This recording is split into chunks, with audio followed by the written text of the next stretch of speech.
Hey there, this is Marie Antoinette with PoshPaperPerfection, and welcome to my channel. This video is specifically for my subscribers. I had a subscriber that commented on a video that I made 2 years ago, which was a review on this 6x6 envelope die by Griffin. And I think there was some kind of confusion where that person thought that I was showcasing the die and making it for people to want to buy the die, and actually it was a review to kind of forewarn people about the die and the challenges that I had. But I thought that it was extremely productive and helpful, and I'm very grateful that this person had made a comment on there, because I watched it again and I said, oh my god, this video is so confusing. And I can see where my frustration of learning how to use this die can be also shared with my viewers, because I still don't think that there's still clearly a video on how to do this. And when I title my videos, I like to make them as clear as possible for anyone searching to find it. So here is how you do it. And there's other ways that you can do this. You don't have to do it by 12 by 12, which I've learned in the past 2 years, but this is going to be strictly for 12 by 12 paper. So as you can see, this 6x6 die is longer than the 12 by 12. It's actually 13 inches tall. Okay. And no matter if you fit it this side or this side, you're not going to be able to cut the whole length. The trick is for you to turn it over to its side. And look at this. There is plenty of room. Now, with this, you can also fit the envelope sides. Okay, so if we go over here and we strategically put it there, and then move this along over to its side, kind of flush. All right, and then let's move this over here. You have room for two sides and the base of the envelope. Okay, so what we're going to do is we're going to take our ruler. Okay, take our ruler, because I'm not very good at doing these things without a ruler. Okay, and I'm going to put this back over here on this side just to make sure I did not compromise any spacing. Okay.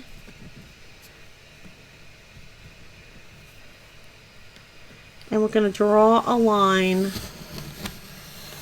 right there. Okay.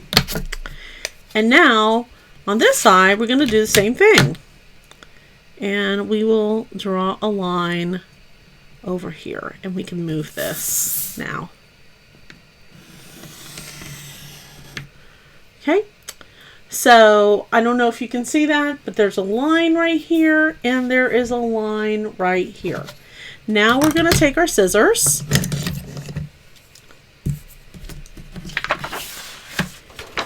and we will cut where the line is. Now if you have a craft knife, you can easily do this all in one shot, and you don't have to use a pencil. But I thought it was important to share the pencil technique for those who are first starting off with crafting. So remember that these are for these sides here. Okay. Now your paper looks like this. You're going to use your large magnetic mat. Okay. And I'm going to show you this because I had a hard time in the beginning with this, but this happens to be the perfect size for this. Okay, and let me tell you why. Even though it is you know, pretty close to the edge, this is where it's gonna cut. So it gives you a little bit of leeway, And in that video that I had made, I talked about the mats and how they spread. And so you just need to be careful. See that that is spreading toward the bottom. So I really need to make sure that this is a little bit higher up. Okay, but if you have a brand new mat, it's not gonna, you know, it's not gonna really matter for that. So the other thing I want to talk about here is the cut lines and the scoring lines. So the scoring lines here are going to make a valley, and this is really important if you have, you know, printed paper. Okay, and any kind of print on there. Okay, so whatever print, if you have a double-sided, you need to make sure that the one that you want for this to fold down, okay, is up. Okay, so I'm going to put this here. I'll move this over here. Now, if you want to have your sticker with the same color, you could just bring this up. So by bringing it up here, and I know that it's hanging off the mat, and I'll fix that. You can see you have plenty of material, okay, to make some of these. Okay, so we're really maximizing our paper. And now I'm going to go ahead and put my die cutting glass on top and feed it through my Anna Griffin Empress, the big one. And now when I remove it, it is perfect. Okay, so now because these are valleys, you want to make the valleys the mountains. This has enough gusset that if you need a thicker envelope, it can expand. Okay, so let me bring up the camera a little bit closer so you can see that. You can kind of see it right there. It's very hard because it's so light. Anyway, you probably can see it a little bit better here. So this here, this is a valley, and you're going to fold it over like so. And you have the base of your envelope. All right, we're going to make the sides, and we have both of those end pieces. We're going to stack them on top of each other. Okay, and then make sure you put the one that has the least amount of material on top. Okay, that just make your life a lot simpler. And then you're just going to put it right in the middle and make sure that it's not hanging over. Okay, right.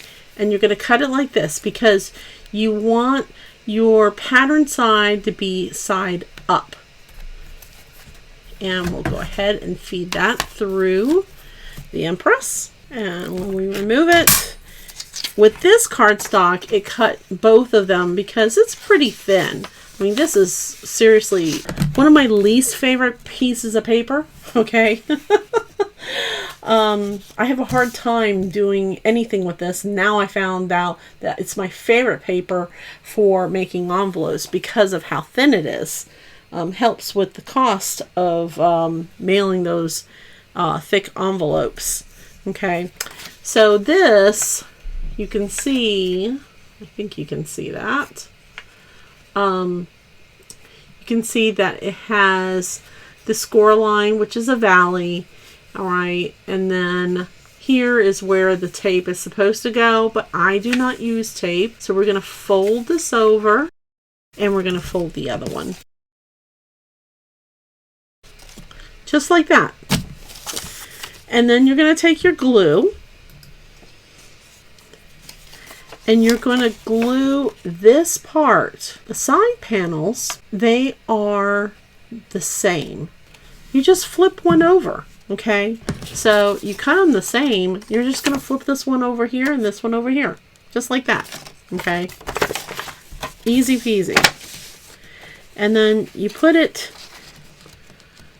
in the envelope, making sure that the ends are not flush up against your fold, because if it is, it's going to make it really hard for you to close it.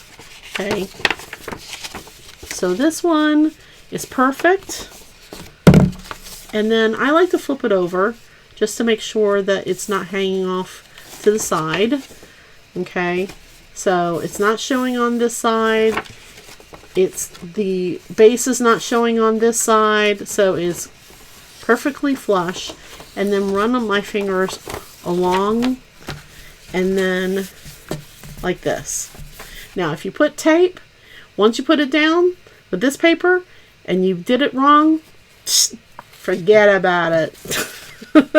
Forget about it. Your paper is ruined because you can't get it up. I'm applying glue all over here, and now I'm going to flip it over this way. And I'm going to stand it up.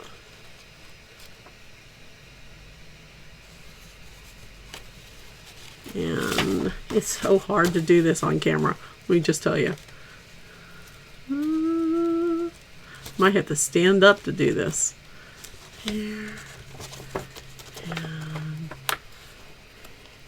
this one's too high.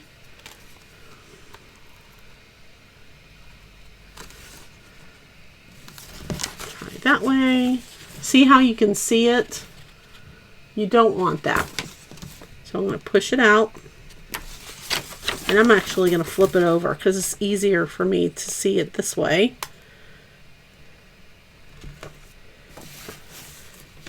Okay. I'm going to flip it over this way. You can't see it now. You can't see it on this side. All right. And there you go. So now you have all four sides of your envelope. Okay. And now what you'll do is you will put these down. Okay. And you can see that they do overlap. You're going to put a little bit of glue here.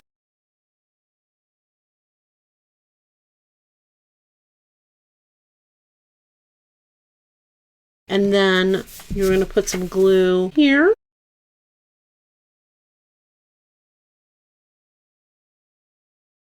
Just like that. Easy peasy. Close it, and now you have a very cute custom-made envelope.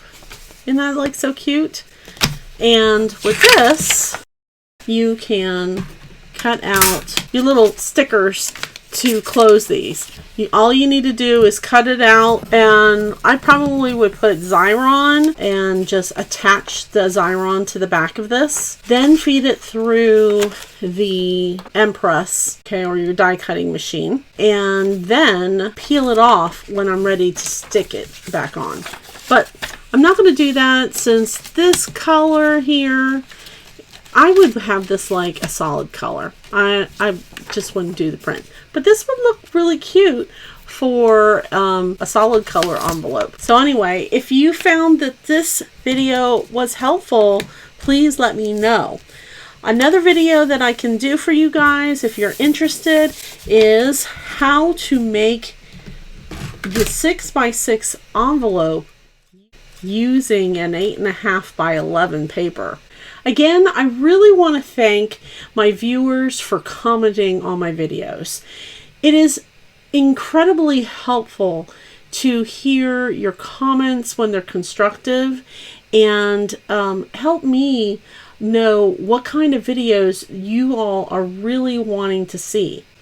There's nothing worse than making a video that no one is interested in. Before I go, somebody wants to say hi to you and was crying during this video. Roxy, is there something that you want to say to everybody?